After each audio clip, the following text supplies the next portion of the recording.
ప్రస్తుతం మనతో పాటు ఎస్సీ కార్పొరేషన్ చైర్మన్ ప్రీతం మనతో ఉన్నారు. సో ప్రీతం గారు చెప్పండి, మీరు ఇక్కడ నుంచి ఏదైతే నిరసన ప్రకటిస్తున్నారో ఇందిరాగాంధీ స్టాచ్యూ నుంచి రాజ్భవన్కి, సో అదాని గురించి ఏం చెప్తారు? ముఖ్యంగా మీరు చెప్పేదేముంది, దొంగలు దేశాన్ని మొత్తం లూటీ చేస్తుర్రు.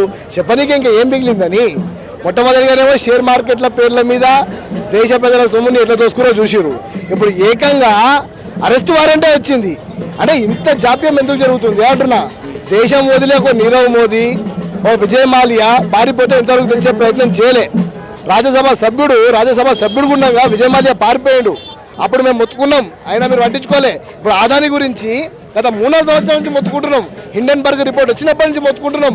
ఇప్పుడు ఏకంగా $17.5 మిలియన్ ప్రభుత్వ అధికారులకు బ్రైబ్ ఇచ్చిరని చెప్పి అరెస్ట్ వారెంట్ వస్తే సిగ్గుదప్పిన మోదీ గారు, షా గారు మరి ఎందుకు నోరు మెదపట్లేదు?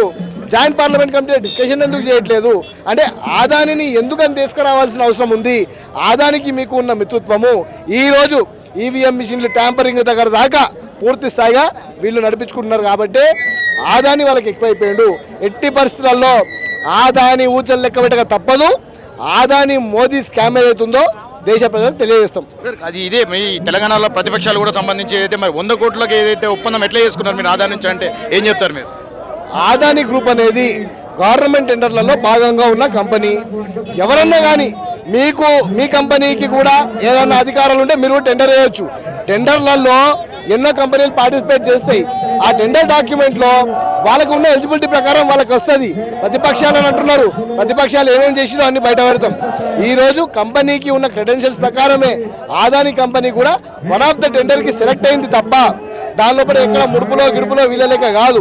కొన్ని వేల కోట్లు దేశ ప్రజల సొమ్ము మరి ఈరోజు లూటీ జరుగుతుంటే అదే ప్రతిపక్షాలు 100 కోట్ల కాంట్రాక్ట్ గురించి మాట్లాడుతున్నారు. మరి మోదీ మీద ఎందుకు మాట్లాడలే? ఎందుకంటే ఇలా బిడ్డని మొన్న పోయిన కాళ్ళు మొక్కితే వదిలినందుక, అలా కొడుకును వదిలిపెడుతున్నందుక, లేకపోతే ఈయనను వదిలిపెడుతున్నందుక? ఆనాడు ఏమని చెప్పారు ఎన్నికల బహిరంగ సభలలో? ఏటీఎం అయిపోయింది కాళేశ్వరం, మేము ప్రభుత్వంలోకి వచ్చిన తర్వాత వాళ్ళని జైలు వేస్తామన్నాం. మళ్ళీ వచ్చిన కానీ ప్రభుత్వంలో కేంద్రంలో మరి ఎందుకు వేయట్లే? ఈరోజు కేవలము ఆదాని అనే విషయంలో ఇక్కడ ప్రతిపక్షాలు అనేవి లేవు. ఆదాని విషయంలో వాళ్ళందరూ మిత్రులే. కేవలం కాంగ్రెస్ పార్టీ మాత్రమే పోరాడుతుంది. Thank you.